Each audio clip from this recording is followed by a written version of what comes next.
I've just told you briefly who I am. If you need a little bit more about my background, I was part of the National Security Foreign Affairs establishment for almost 28 years.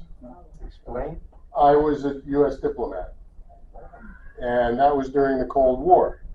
And all of that time, well, not quite all of that time, all but 3 years of that time, I was a member of Pax Christi USA. You kept your job.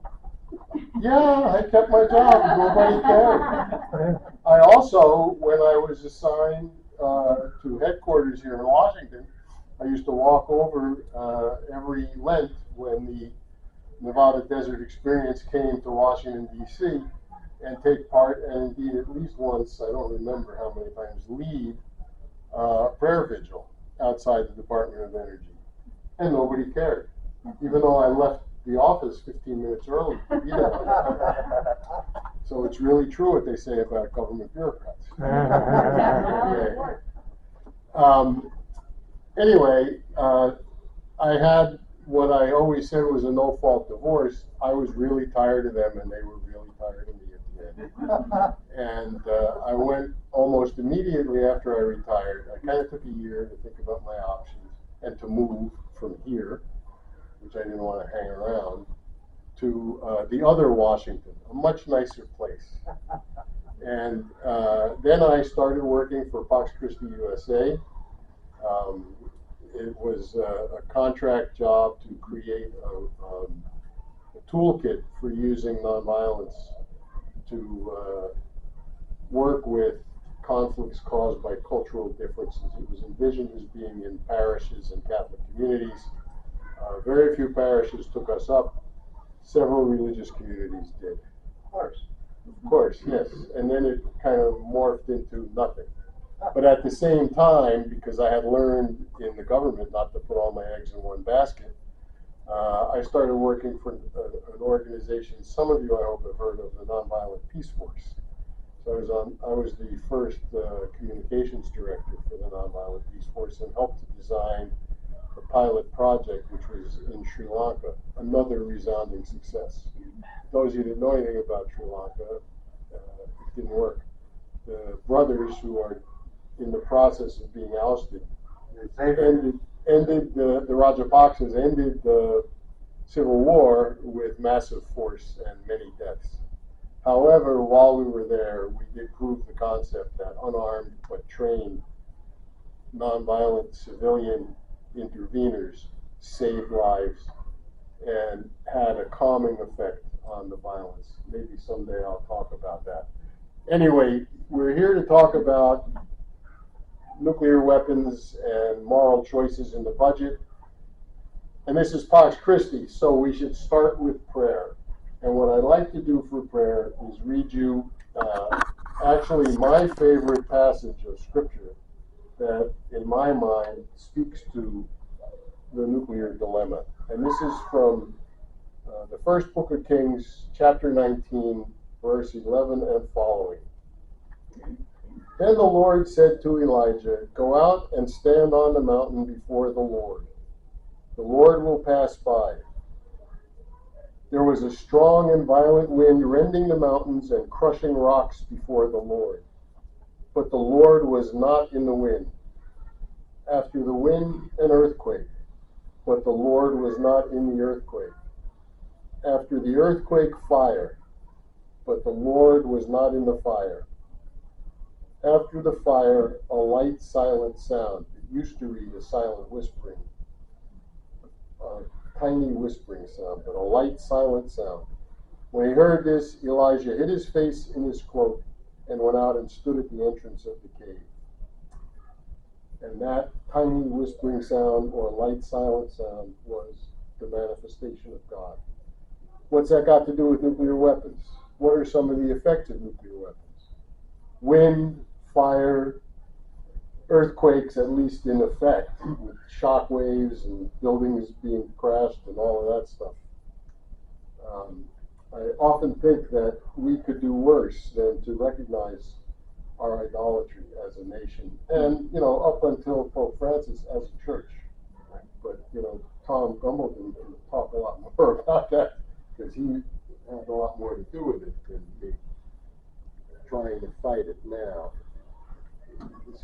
I do want to start with a short quiz, if I can find. There we are. So I hope we can get, could somebody, the lights are right by the door. I don't want to close the door because I'm afraid the door now. Nothing's on there. No. Yeah, it's the wrong thing. That's why. That's why it's offering you all bagels. And it shouldn't be.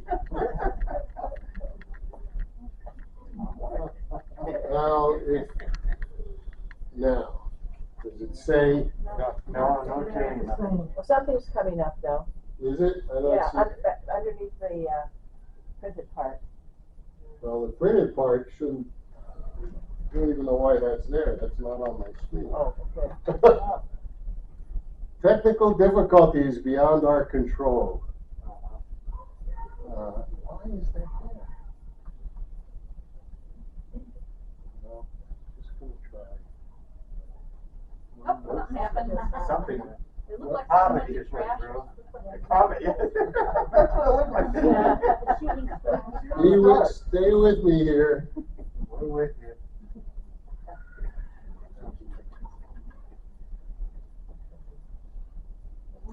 Control nuclear weapons are far more complex. Right.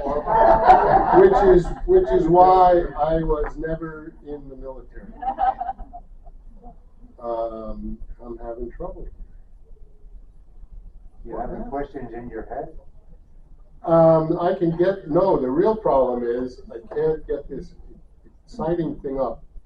Just to try and figure out how much we all know about nuclear weapons. And this is just such a great presentation that I worked on for, thousands of hours. But if it's not going to work, it's not going to work.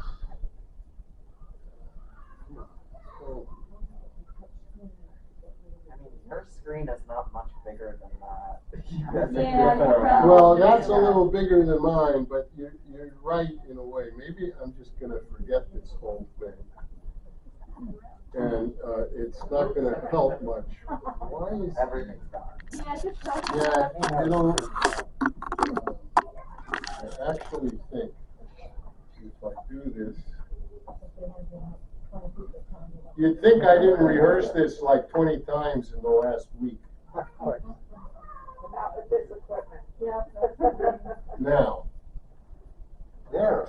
a short nuclear quiz, right? So, this is 10 questions. First question, which if it came up like it did on my screen, says that the designers of the first atomic bomb worried testing it might actually set the air on fire and kill everything. Not just everybody, but everything. And that's a true or false question. True. Yeah, all right, you guys are already ahead of the game. True. I just love the graphic of the atmosphere burning. Second, how many people were killed by the atomic bomb? I should have made this clear in the actual explosion. Yeah, 130,000. Well, About half, didn't they about half died Both later? of them, man. well, there were actually a lot more, but on the day, the estimate is The two times? 140,000. I said 130. You were close. You were very close. The accounts are horrific. How many of you have been to Hiroshima? Yeah. If you can, I really urge all of you to visit Hiroshima and Nagasaki. It's just an astounding experience, and it really makes it real. Because as a good friend of mine once said, if you know somebody in the picture is real. And if you go to either Hiroshima or Nagasaki, you'll learn to know some of the people who are in the picture. It's incredibly moving, and it really kicks you into high gear.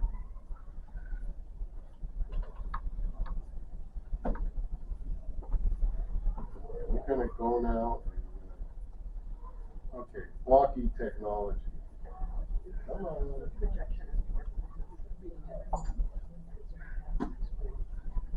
Bill Gates knows you're using a Mac instead of his.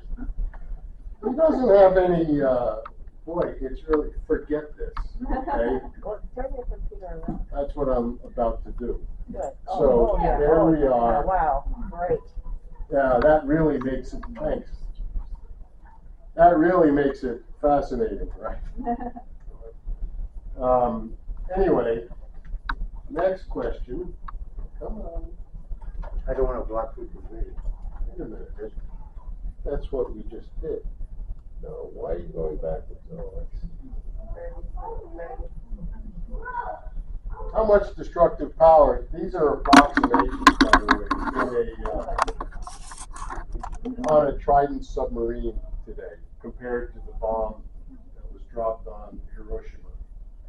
So you have multiple choices, which I had envisioned, a big screen, and the contrast wouldn't have been as important. So your choices are 1/10 as much, about the same, 10 times as much, at least 1,280 times more destructive. 1,280 times. Yeah. And they want to make it even worse. Okay. And how many people might starve to death after a modest war? The modest war that's envisioned is about 100 explosions.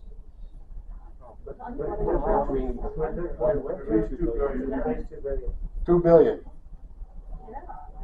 And what kills them is not radiation. What kills them is disease, starvation, lack of essential services. One of the things that we often forget is that the targets are often large cities, which is where the major infrastructure is. 2 billion. You've got that. How many nuclear weapons are there today? 13,000. Ready to go, 13,000. 13,000 is a nice round number. I think the latest estimate I saw was 12,740. 13,000 works for me. And how many in the U.S. arsenal? 5,500. It's actually, that's what it used to be, but because Biden has continued to reduce the number in the arsenal, even while Congress insists on funding modernization, it's under 5,000 now. We have about 4,700. Really? I didn't know. Yeah. Yeah, but they're more powerful and they're better targeted and all of that. So how many other countries have nuclear weapons? 9. It's 8, us and 8 others. One of them, of course, doesn't acknowledge it. There they are. So Israel doesn't acknowledge it. What's interesting is, do any of you know how many countries gave up their nuclear weapons? Well, Ukraine transferred them. Kazakhstan gave them up. South Africa had a nuclear program that had succeeded. They worked in tandem with Israel.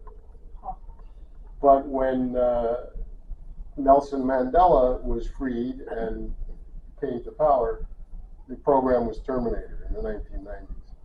And so far, that South Africa is the only country that has abolished its nuclear program. I think it's important to say that there is a country, because this is not an unrealistic goal. It's just a very, very difficult one. How many nuclear weapons have been lost at sea? Oh, wow. It's actually, so that your choices are none, 1, 6, 50. Actually, nobody knows how many, but approximately 60 that we know of. But we don't know all of them because it's all highly classified and, this, that, and the other. When I told you I was in the diplomatic service during the Cold War, and at one point I had a Q clearance, which is supposed to allow me to know where the nuclear weapons were. And at that time I was working in South Korea, where we had at that time nuclear weapons. I didn't know how many we had or where they were. They wouldn't give that information to a civilian. Okay. The U.S. signed, now you're all going to get this one, but the U.S. signed and ratified a treaty that committed it to negotiate the elimination of nuclear weapons at an early date. What was the year of that treaty? 1968. Yeah, and what was the name of the treaty? The Non-Proliferation Treaty. And of course, as everybody has recently known, they finally are meeting and they're just not doing anything yet again. Last question. Getting rid of nuclear weapons is a multiple choice. A, cheaper and easier than coping with climate change. B, a critical way to prevent climate catastrophe. C, evidence of intelligent life on Earth. D, all of the above. Yes, you got it. Okay, so now we've kind of reviewed the facts. I would like to kind of switch to how do we get there? You know, and the Archbishop gave some thoughts on that last night. I want to speak first my own experience. I've been doing this a very long time, and so here's the history. In 2000, I helped elect a moderate centrist, I would say, rather than moderate Democrat, to an electoral seat that had previously been filled, to my congressional district, which had previously been filled by a centrist Republican, an animal that no longer exists, of course. And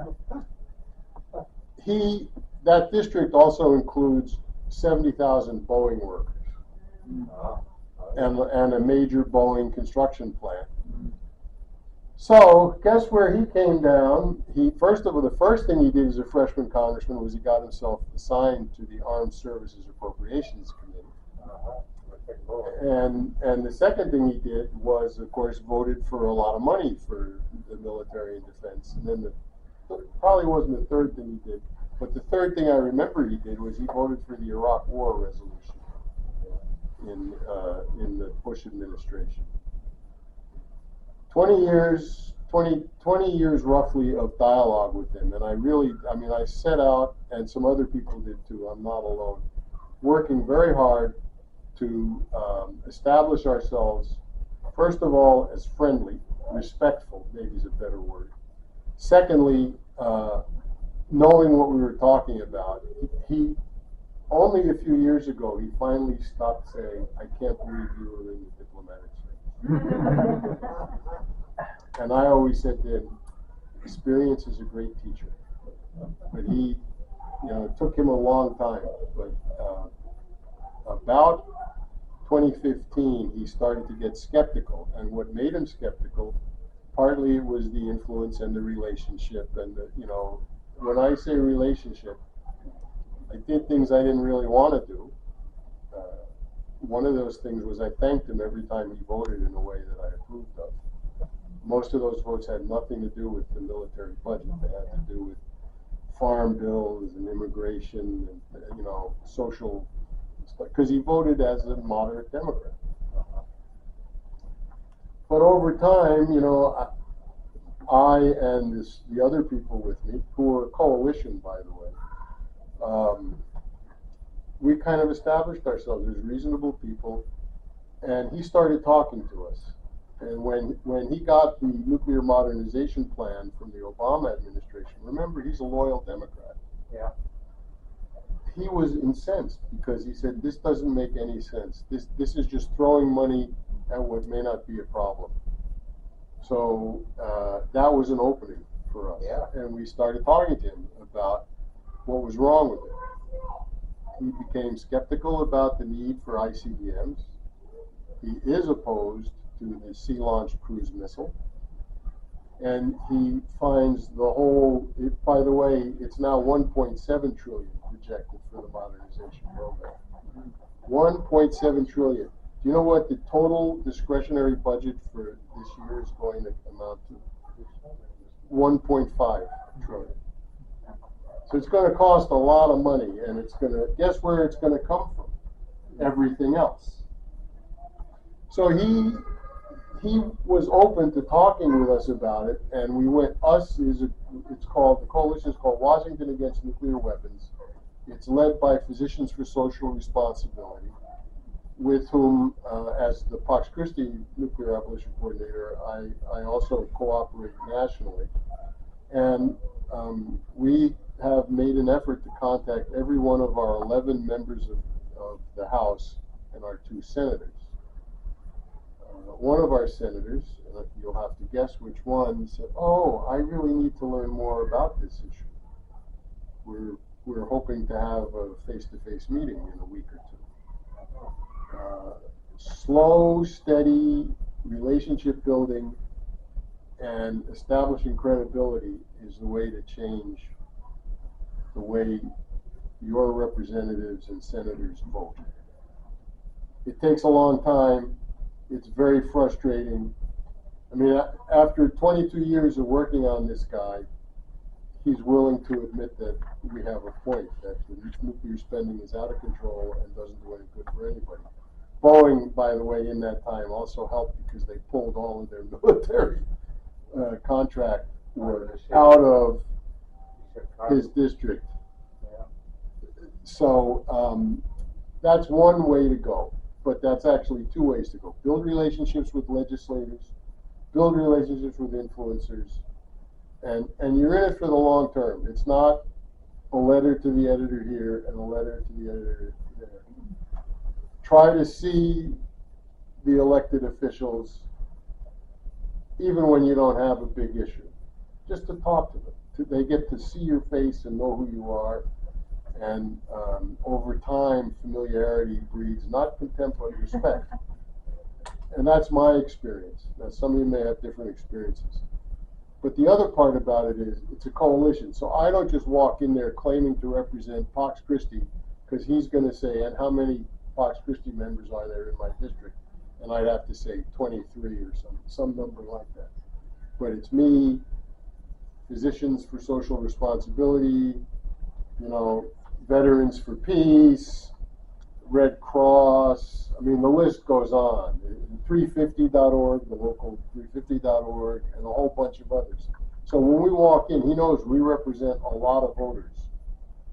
And that's one of the advantages of a broad coalition. It represents a lot of voters. And they know that. Now, we do write letters, and I'm not going to give you a seminar on writing letters. I'm just going to say, you can't just write a letter. And when you go back and you're talking to the folks in your community, whether it's your Pax Christi group or the coalition you're in or whatever it is, you've got to emphasize the need to keep writing letters. Because the issue doesn't go away. It rolls around every year at budget time. Guess what time of year it is? August. It's budget time. They're gone, but their staffers are over there in that little view, that beautiful view across the hall, and that's what they're looking at, is the budget submissions. Now, last year, they managed to take the president's proposed budget and increase it, at least the military part of it, by $45 billion that Biden did not want. How does that happen? That happens because every single congressional district in the United States has a defense contractor. Every single one. So every representative has constituents who will yell if they cut the defense budget because it might mean losing their jobs. If you don't think that's a deliberate strategic choice by the weapons manufacturers, think again. That's what we're up against. I think it's important to know what we're up against. It's going to take a long time, but it's doable. Depending on what happens in November and what happens in 2 more Novembers, it could be a lot more difficult to do. And we just have to be aware of that reality. The other thing we have to do is educate the people around us. So the point of that little quiz isn't that I want to educate you. This is a tool you can use to educate people. Make it fun, make it snappy. Get a projector, not a it doesn't work. It really is helpful. And because of that, I'm also going to ask you, I have distributed brown paper bags full of money. It doesn't look like money. They're full of chocolate kisses. Don't eat them yet. Tempting though they may be to some of you. Each kiss, we're going to arbitrarily say, represents $10 billion from the federal discretionary budget. What I'd like you to do is take 10 minutes at your tables, or if there's a lot of you at the table, the two back tables, because I'm a cradle Catholic. I know where cradle Catholics sit. I put 2 sets. So what you've got there is a set of clear cups, and the cups are labeled. They're labeled climate change, they're labeled healthcare, they're labeled hunger and poverty, they're labeled military, and I forget what the 5th one, education. All the cups are the same, except that I was very sloppy putting the labels on. But I figured, you can figure it out. 4 cups. 5 you should have. Discretionary. Does that one not have it? That's We've got probably missing. military, we have healthcare, we have education, and we have climate change. So you're missing hunger and poverty. Okay. And those are just very broad categories, and they're arbitrary. If you could please take about 10 minutes to figure out how you're going to distribute your Hershey Kisses. Is this how we would do it? Or how it's done? Well, it's how we would do it, but frankly, it's not that different from how it's done. Yeah. Yes. Shocking, I know. Nice to meet you.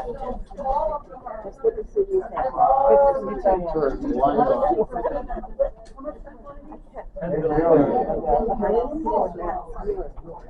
So,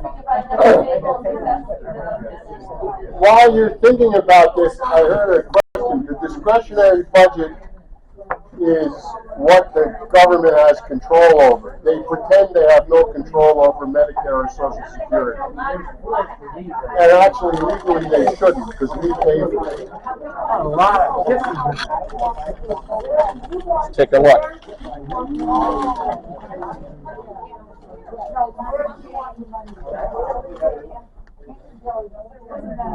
This was poverty, right? Yes. Poverty and Hunger. Hunger and poverty, yeah. Let's put them all there. Yeah, I might. No, we probably have to go there. We do that. Education. Literally, you do have to prioritize. We do. Okay, we have to prioritize climate change, healthcare, yeah. And as much as I hate to say it, we still have to realize we got to do something here. We can't just cut totally.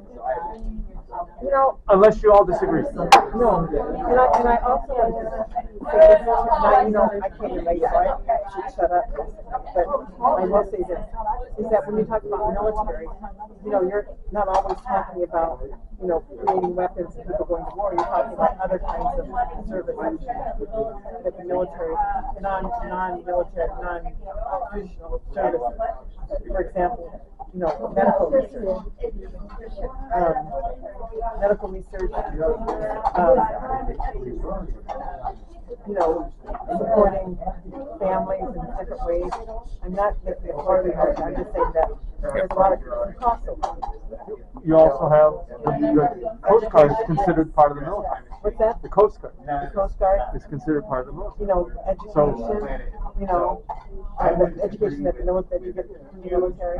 Do they have education? Is that one of them? Yeah. Okay. So, as things stand now, it's not always that discrete category. But I'm going to be quiet. You could start by putting one in each. That's a good start. You want to do that? $1 million bucks each. Is that how much it is each? Yeah, it's $1 billion, I think you said. Or 10 billion. How much are they each? What was it, $1 billion? $10 billion each? All right. That way, because there should be 100 of them in each pile, which means it's $1 trillion. $1 trillion, yeah. Ah, rounder than 1.3 or whatever. Right. That's all. It's this is a thinking exercise. I can imagine you sitting in your hotel room last night counting these out. Yeah, with my grandchildren, so there may not be 100 in every home. But I brought extras in case.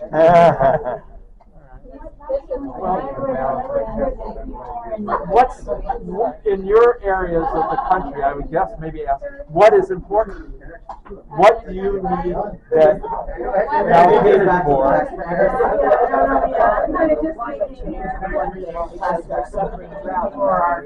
And where are you from? I'm from Mele. All right. But I would say my also would say, I work in education. Say education. It's clean up. Say education. You're in a drought area too, aren't you? Yeah, big time. That's just worse than 1,200 years. Yeah. I'm in Massachusetts, which is big on education. Yeah, one for education and one for climate change. And I think healthcare too, because our people are getting older and older and older, and there's a huge need for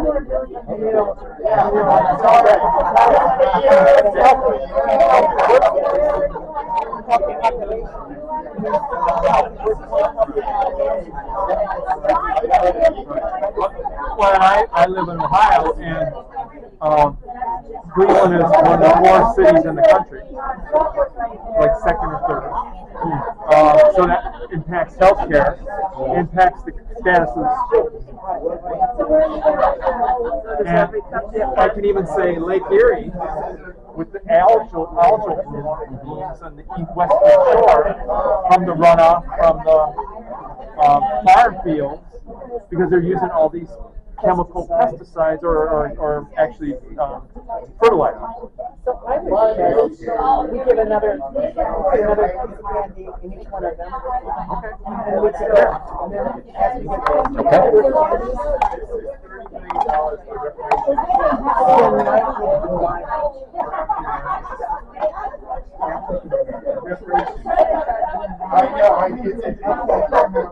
I would propose that we put 10 more of each in hunger, climate, education, and healthcare.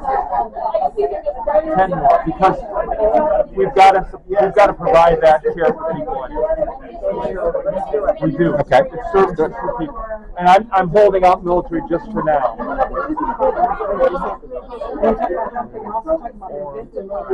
The more you invest in it, you double your returns because you're having to Yes. All right, that's 10 in healthcare, 10 education.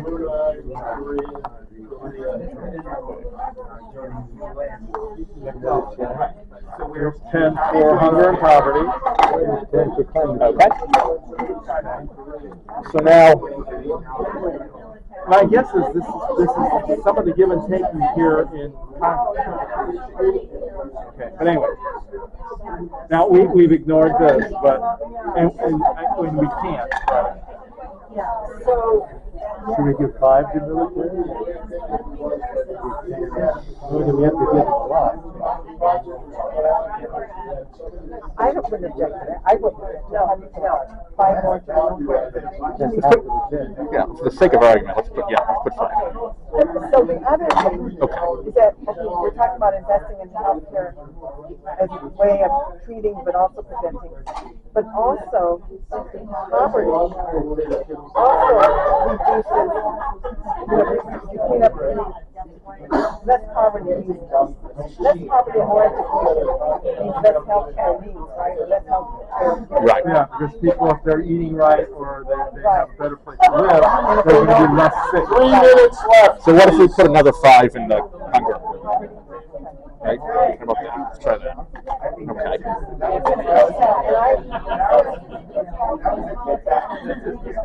And I think we need climate stuff. Yeah, I put more in climate. You gonna put another 5 in now? Let's do that. Okay. Now we reduced our health, we reduced Yeah. some. If your group is done, could you just, somebody, Uh-oh. okay. To me, healthcare and education, I think is very, very important Yes, for our I kids. agree. And I would go even beyond 5. All right, so how many each? Seven? Seven? Seven, Okay. say seven, yeah. All right, so that's how many you have there? 4, 5, 6, 7. 3, 4. I was gonna have to count today. Yes, that was for And healthcare. we still have 5, 10, 15. You can just pay off 22. some of the debt. We can pay the debt off too, yeah.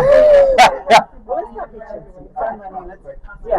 22. Okay, so what if we put 5 more in healthcare, education, climate change, and hunger, and then we put another 2 in the military? That's one way to split it up. 5 in everything but military, and 2 in military. Yeah, that sounds good. Try that. Okay. I think we have resolution at this table. I have a feeling I wouldn't be reelected, but that's So that would be the end of my term. now comes the hard part. So how did you divvy it up? Can we start? Well, we'll start with this table. Yeah, I don't think anybody's getting reelected. 3, 6, 9, 12, 15, 18, 21, 22 in poverty and hunger. Okay. The military, we did 1, 2, 3, 4, 5, 6, 7, 8, 9. If you kept the tax rate, if you didn't, don't worry about it. The point is, I can see that you didn't spend a lot on the military. 22 with climate change. 23 in There are other education. things the military does that are not one. Yeah, And some of the military budget, although, 23 well, I'll education. talk about the Okay. budget. All right, we can give you an answer. Okay? Poverty and health, Hunger. 22. Climate change, 22.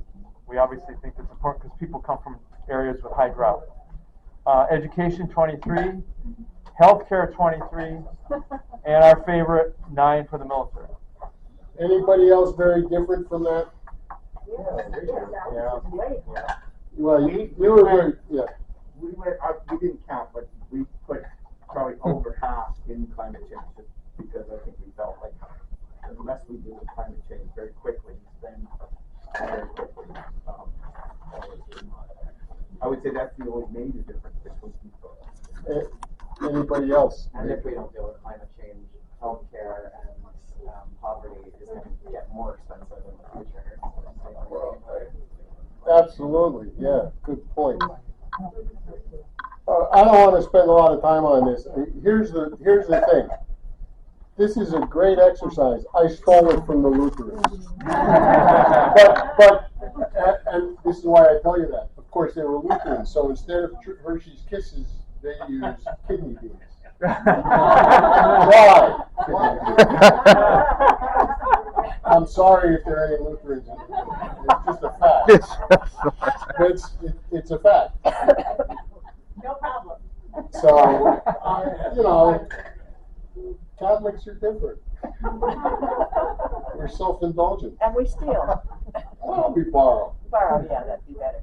Are we gonna use these again? No, you're welcome to start reading. Here's the thing about this. This is a great way to get people of all ages to think about what's important to them. Now, sometimes I use 6 cups, and sometimes I use 5, but you could do any number. I will tell you, more than 6 gets too unwieldy. People will have debates forever and ever. The only category that's immutable is military, because I want people to think about what they spend on military. In other groups, and maybe I should have done it in this group given this morning's discussion, what's called hunger and poverty, I label in this one, is reparations. Because I believe that we have to pay reparations, we white people. And there you can cut it other ways. I've actually had some people say, can't we put this into space exploration? If that's the way you want to roll, great. I think that would have been a good. We actually added healthcare. Actually in the military, I said, they do research in the military. They do. So that's kind of like part of that could be considered part of the military. And actually, it's one of the problems with the sciences in this country is that a lot of the research is called basic scientific research, but it's actually directed towards developing weapons.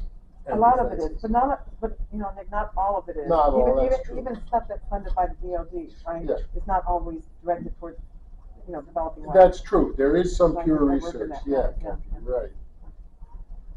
So this is another tool you can do. Now, I have to say, the clear plastic glasses, they're pretty cheap.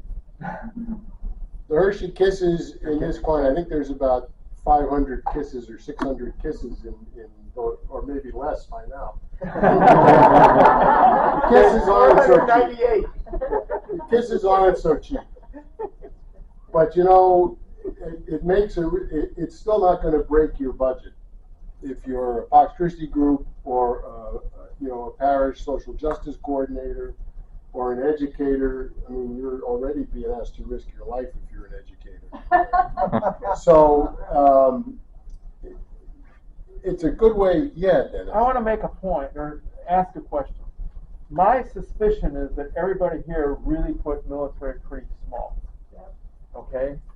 But if we're going to be in our parishes or communities, not Fox Christi groups, but places where there's a broader mixture of how people feel, the debate over military is going to be a lot different than the debate we had here. Yeah. And that's something that we really we can learn from ourselves, and we can learn, other people can learn from. What's the give and take that's going on? It's what makes this a great tool, because first of all, we start thinking about our priorities. And even the knee-jerk, we have to have a strong defense, people will think about it over the course of the discussion. But more importantly, to the extent that you have that discussion, that replicates more accurately what actually happens in the Office of Management and Budget, which is actually where the President's budget request is formulated, and on Capitol Hill, when Congress starts,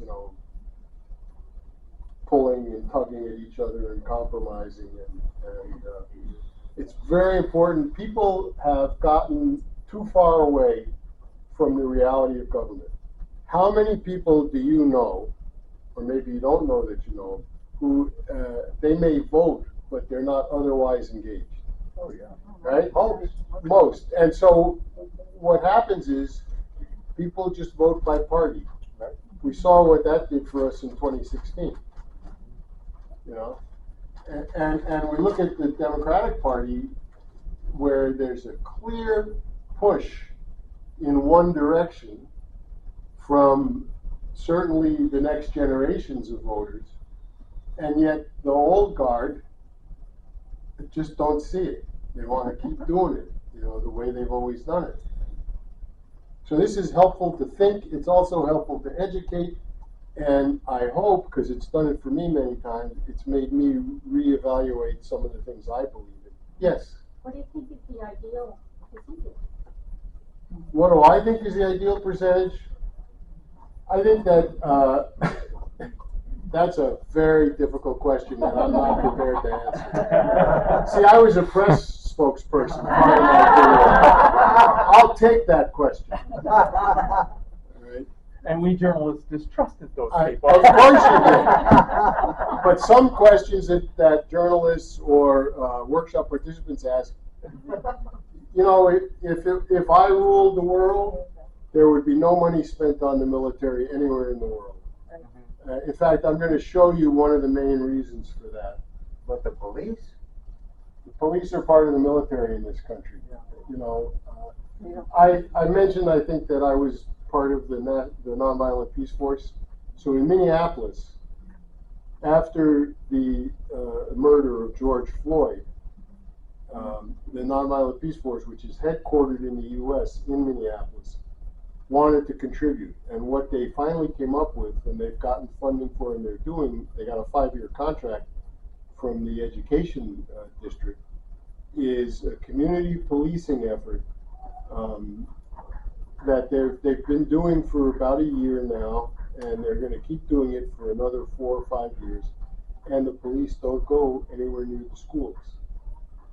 And the last shooting in the Minneapolis area was at the Mall of America. That's not a school. It's a tourist destination. Those of you who live here in the DC area, be very afraid. seriously though, I mean, if it were up to me, we would put the bulk of our budget in reparations, in healthcare, in education, and in whatever you define by climate change. I mean renewable energy sources. But there has to be some mitigation too. You know, I live in the Pacific Northwest, and we are relatively unaffected, where I live, Western Washington, because we get a lot more rain than the rest of the country, but we still suffer the effects. So if the wind is blowing in the wrong direction when there are these massive forest fires, we get the smoke and the lung diseases and everything else. So there has to be mitigation. Anyway, if somebody could hit those lights again, because I want to finish up. So if the phrase budgets are moral choices seems familiar, that's because I cribbed it from Network years ago. I mean, that's going to be too small, but this was the 2022 budget request, and it's not accurate. And the reason it's not accurate is it shows about 50% of the budget is this blue, light blue. That's the military. Except that there's 8% which is Veterans Affairs. That's military spending too, and we ought to acknowledge that. You know, it took a comedian to get the Senate to do what it should have done and pass the burn pit bill. And it's going to take that same kind of thing to get the Radiation Exposure Compensation Act expanded. It was a big fight this year to get it refunded, extended for a certain period, but there are still lots of people, downwinders and others, most of the communities of color, by the way, in this country and abroad, and it still doesn't extend to them. So there's also in here, international affairs, it says, is 3% of the budget. I will tell you from bitter experience that at least half of that 3% is military aid. Yeah. And you know who the two biggest recipients of our international assistance? Israel and Egypt. And Egypt is almost direct military assistance. Israel, all the people that vote for it know that that money allows Israel to put more money into its military. So, I mentioned those two examples, there's others. All of the maintenance and security for nuclear facilities is in the Department of Energy budget. Last time I looked, it was about $12 billion. It's probably more now. Like I said, last time I looked, it's hard. One of the interesting things that's happened over the years is that the U.S. budget used to be really pretty transparent if you knew how to read the different line items. And little by little, more and more of it has been classified, or stuff's been smushed together, and you can spend a lot of time every year when the budget proposals come out trying to figure out what is really being funded. So that's one thing. You can find that. That's from, I think that's from the National Priorities Project, which is easy to access. This is from Brown University has an ongoing project called The Costs of War. So this bar graph is very interesting. The smallest amount is the number of jobs created by military spending. And the largest is education. And the second largest is healthcare. So those of you that put most of your money in education and healthcare, you're building the economy. There's one other thing I hope I have here. Yeah. This is an old chart now. I think it's a 2020 chart. But I like it because how many of you have ever done development work, fundraising? All right. This gives you particulars. You can't see it because I didn't get the projector I wanted. And you're not bitter about it. For example, I'm not at all. So an F-35 combat aircraft is priced as of 2020 at $89 million, which would operate some incredible number. Let me see what 3,244 ICU beds. Imagine if in 2020 we've been able to fund, let's say instead of having 10 F-35s, we had 32,000 ICU beds that we don't have. How many lives would have been saved? How many poor people might have been serviced and helped to heal? I don't think I have the last one. Where's that chart from? What's the source for that? This is, well, it's Global Days of Action on Military Spending.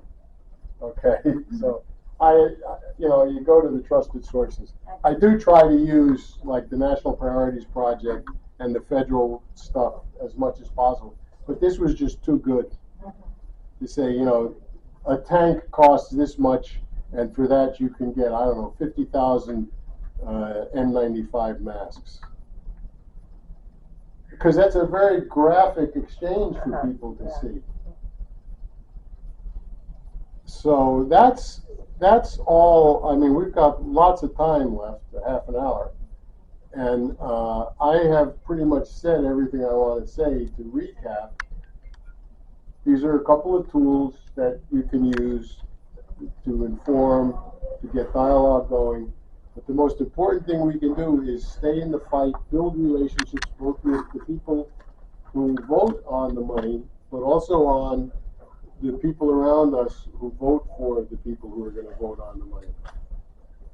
And just to make another approach, I have two guests from Back from the Brink, which is a program that is a coalition, and Fox Christi USA and Fox Christi International are both members of the Back from the Brink coalition.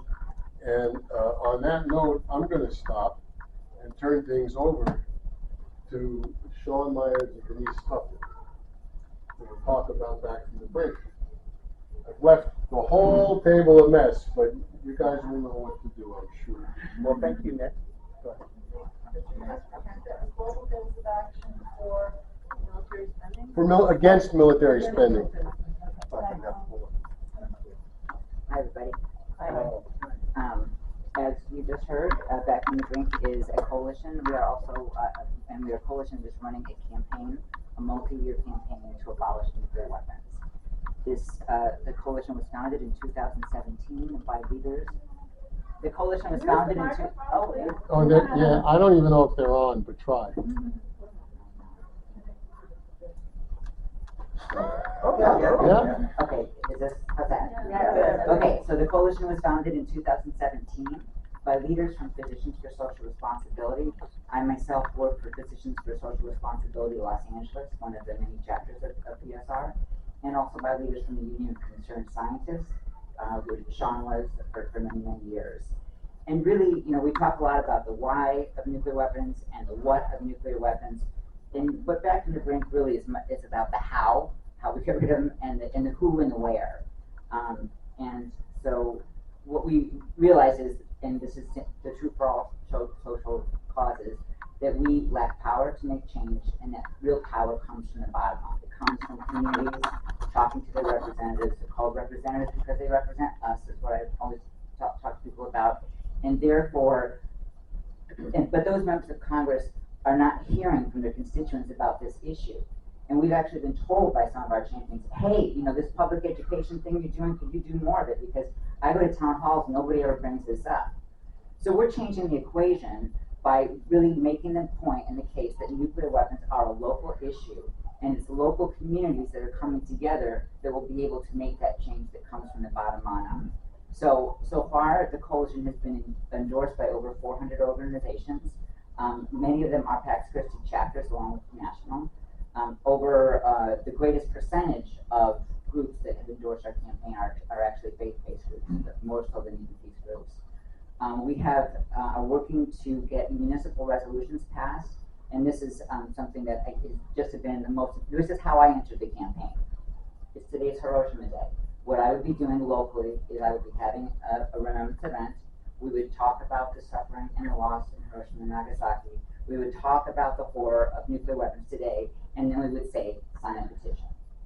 And you know, and people know, that after you just described the scale of the problem, that's probably not going to be enough. We need to do more, and there's more that can be done on the local level. And then other people thinking, I'm only here, I'm in the city, what can I do? So when we go to our city councils and we talk to we get a council member who we can talk to and listen to, we're beginning to already change the equation right there. Then we have a resolution, and the resolution, by the way, I skipped we have 5 what we call common sense policy solutions that the campaign is around. One of them, the most important, is that the U.S. should lead an effort to prevent a global effort to prevent nuclear war by pursuing a verifiable agreement among nuclear-armed states to eliminate their arsenals. In the meantime, we can renounce the option of using weapons first. We can stop the president's sole unchecked, any U.S. president's sole unchecked authority to launch a nuclear weapon. We can remove weapons from air to river alert, and what would very much go along with what we talked about today, which is we would cancel the entire plan to rebuild our nuclear arsenal with more dangerous enhanced weapons. So these resolutions have a lot, you've seen resolutions whereas, and the whereas is where we're doing the education.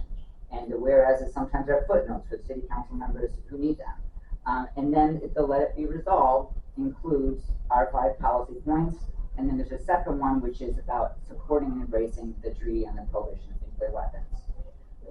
And so when I first was asked to participate in this campaign in Los Angeles, the experience I had was very dramatic, because now I was talking to city council members instead of members of Congress, and they were all doing this, understanding that nuclear weapons are a local issue. And I think that because of COVID now, because of climate change, more and more municipalities, localities are understanding that what happens on the national and international level impacts them. So we passed a resolution in Los Angeles. The state of California adopted a resolution. Baltimore we have major cities like Baltimore, Washington, D.C., Honolulu, Tucson, Chicago just did, Minneapolis, Salt Lake City. These are communities throughout the country that are talking first to their own allies.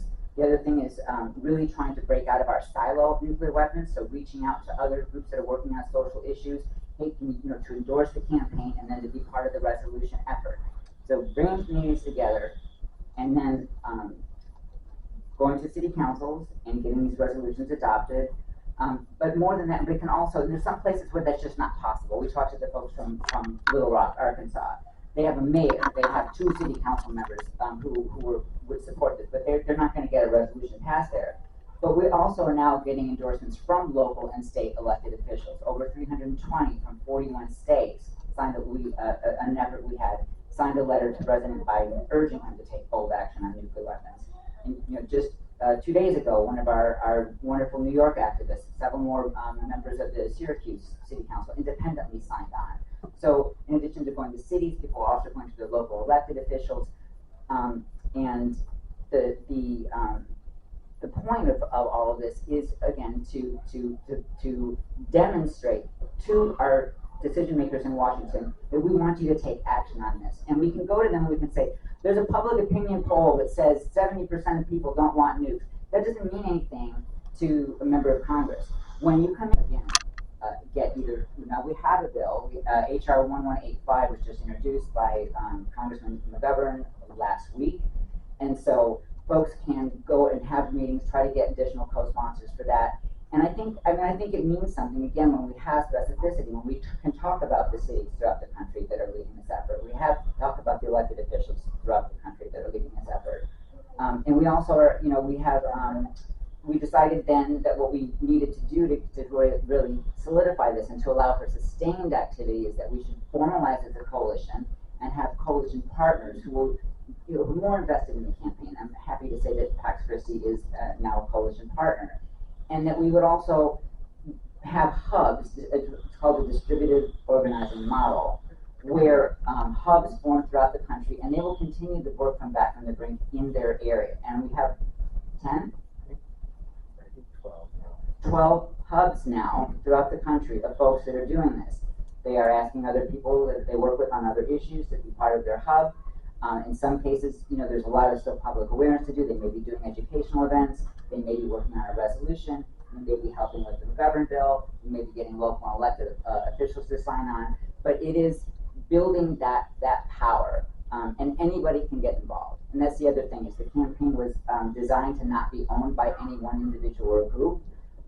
So and folks can call us and have before saying, I'm in this area, can you hook me up with somebody? We're trying to create an interactive map so that folks can find other people near them to talk to and to organize with. So you can, instead of just saying, and I'm not dissing petitions. We're going to have petitions pretty soon. We have petitions, but it is different when our, and we have members at PSR. So when our members see, like, I came to this, oh, you asked me, we're going to now do, there's several cities in Southern California that are just ripe. Their mayors have already signed on to the letter. So when I go through our database, I'm going to look through to see who lives in Culver City, because that's where we're going next. And I can ask our members to come and be part of that. And then they become more engaged, not only with the organization and the movement overall, because these things don't come to a vote if we don't know that they're not going to pass. I think there's maybe only one time that something happened, but generally by the time that the resolution comes, people have met with their city councilors. They've asked their other members, if we had these two people you really need to talk to, you've got to move them. So there's just there's an endless activities that people can do to become engaged. But again, it's under this this large umbrella. We are also really trying to build solidarity across movements. So we were the first group that was specifically focused on nuclear disarmament to become an organizing partner, national organizing partner for the Poor People's Campaign, and to really bring in, to get all of the folks that are working on this issue to see the connections between, and to see and feel and hear the stories of suffering that come from poverty being violence, talking about the funds that could be spent on other things. It starts to stir us, but it really, I found it to be very impactful, not only to be at that event with folks, but all of the planning calls that we would have. They call it moral fusion organizing, to be in the same room with people working on environmental workers' rights, labor stuff, immigration, all of that coming together really to what do they call it? A moral revival. And so that involves bringing all of us together. So there we were on these calls and on that wonderful day together. Again, that particular effort has poverty first, but they're also in militarization, climate, all of those things are part of their agenda. Next, we're going to be hopefully partnering with some groups looking at democracy, what the state of democracy is right now. And really, I'm going to say the name of it, Sean, but preventing nuclear war means defending democracy. Everything that we're doing, everything that we know how to do depends on having a functioning democracy. So a lot of us are sitting around doing our work, and PSRLA works on other issues too. We work on climate, we work on water issues, all kinds of other stuff. But everything that we do depends on having a somewhat functioning democracy, depends on having a representative to talk to. We are continuing to do our work as if it's always going to be that way, and so, but it's not. I don't know that we're ever going to go back to the way things were, and we could either go in a very different, dark direction, or we can come together and say no, and actually try to get a true representative democracy. And we can do that work, in our case, while nuclear weapons abolition is still, we can do it in the same breath, and that's what we're trying to, that's going to sort of be the next thing that we do in terms of doing work that cuts across social movements. There's just no reason that this issue should be separated until it's got obviously impacts on the environment, financial impacts for the economy, but I do think that the one argument that cuts through sort of everything else is the moral argument. That is the moral. These are wrong. It is wrong to even have weapons that are capable of destroying the planet and humanity as we know it. And so, so we're, I don't want to say that. Did I get all that? Am I not? No, you covered it pretty well. I gotta left something out. So our website is preventnuclearwar.org. We have brochures here, and maybe I'll put them on this table up here, so you can grab them on your way out if you're so inclined. And on our website, you'll be able to see all the cities that have come on, where we have an advocacy toolkit there, where you can see a sample request to ask an organization to endorse the campaign. You can see a sample resolution. The beauty of these resolutions, by the way, is that they can really be customized to the locality. So in folks that have a nuclear weapons production near them can include that. If you have downwinders in your community, they become involved, and sometimes they are paired with other things, with divestment, with making a city a nuclear weapons free zone. I'm also really proud that that Back from the Brink really was one of the inspirations for ICANN to do its cities appeal, which is doing the same thing with cities throughout the world. Most of the U.S. cities that are part of ICANN's cities appeal came through Back from the Brink resolutions. So we have sample resolutions on our website. They can be, and we also, PSRLA has a tool to allow people to find out how much your community spends on nuclear weapons. PSR-LA.org/nuclear costs is where that is. Our board president, Dr. Bob Dodge, calculates these figures every year, and he goes in the deep dive. He includes the DOE budget for environmental remediation. He tries to get the full cost, and there's a way you can do the tabulations yourself too. So many of these resolutions say, whereas the city of Los Angeles spends blah blah blah on nuclear weapons. And that becomes very powerful. So on our website, where we have the list of municipalities, there's all these seals of the resolutions that have been passed, and each one of them, if you click them, will link to that resolution. And again, like for me, getting involved as a local organizer, getting involved in this campaign was just revelatory, because I really could see, we just brought on 2 new staff, and I'm thinking, you may be thinking what a small chapter in one city can do, but let me tell you what we've done and what we're a part of. And so, in putting the website together, and I would go and I would listen to the hearings, and it was so exciting for me to see people besides us talking about nuclear weapons, people I didn't know, people who don't usually talk about them, and everybody who attended the city council that day, and to hear the debate, and one of my favorite responses was, well, this is a no-brainer. Another one is a woman who was a Nova who said, I'm not a fan of these feel-good resolutions. I had to laugh about that too, because I don't consider it a feel-good resolution.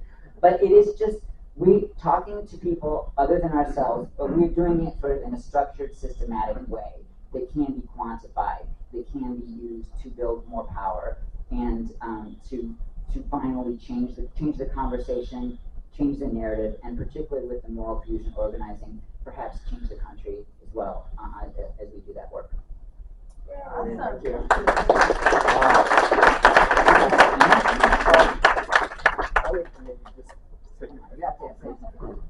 This is one of the co-founders of that.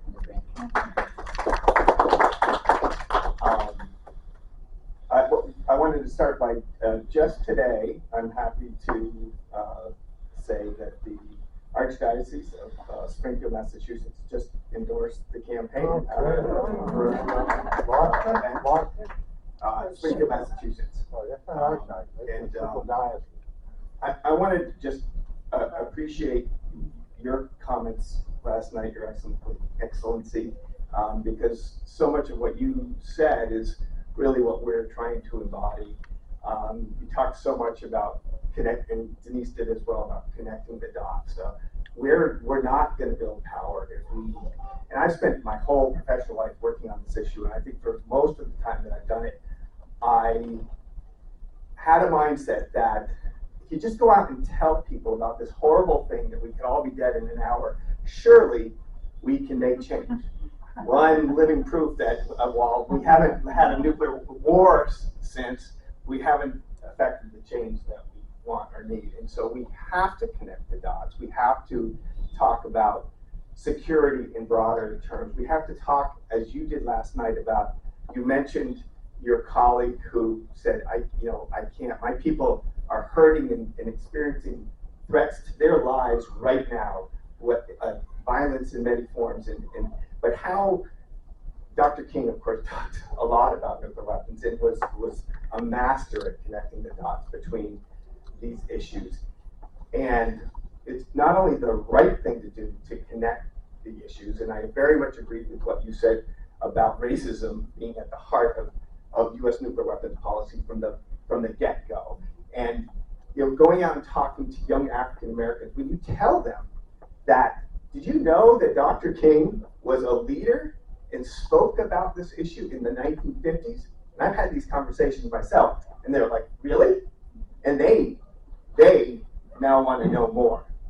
And so we have a lot of work to do to connect the dots and connect the issues. And I personally feel that, I've spent I worked at the Union of Concerned Scientists I was the campaign manager for the Global Security Program there for 14 years, and I've been doing this work for a long time. And so UCS is also works on climate change, and we talked a lot about addressing the two existential threats to humanity. And within sort of this intersectional work, we're putting a major focus on connecting with climate activists, because in particularly young climate activists, because these are folks working for their future, our future, and we're focusing on two problems that could literally end us all. And so that I just wanted to reinforce what Denise said and what you said last night, Archbishop. And I think the other thing that's just really important and about this campaign is this notion of personal agency. It's very exciting to be part of something. And we, as an organizer, that's what I do for a living, just having, as an individual, we can be part of something, we can do something. And again, Denise said not to diss petitions, but at some point, what can I do more than doing that one-click action from that, that email you get from the various advocacy organizations? What more can I do? And this is a vehicle to find common cause with people in your community doing this work. And that could involve doing a resolution, or going and meeting with your member of Congress, or hosting a forum, of which groups, these growing hubs, are starting to do. So it gives us all, as an individual or a group of individuals, a sustained way to be active on this issue beyond clicking that, one-click action alert on the website. And so, and I guess the point of all that is that anyone in this room, through the work with Pax Christi or through Back from the Brink, can be involved in a sustained way. And the question comes up, well, our city has already passed a resolution. What do we do next? Well, there's, again, who's your member of Congress? Who's maybe go to those city councilors who were part of passing that resolution and ask them, what are you going to do next about this? Will you host a forum with us? Will you go and request, you mayor or city councilor or select board member, will you go and have a meeting with your congressional delegation and say, this is of concern to me and my constituents, and I want you, congresspersons X, to care about it. So there's just so many things that your bank, like PNC Bank, or exactly as we talked about, to get engaged in divestment efforts in the community. So that, as an organizer, that's what excites me most about this, is just giving all of us a way to continue to do things. And maybe the last thing I would just say is that, and this is you raised it, just there is a serious sense of urgency here. We are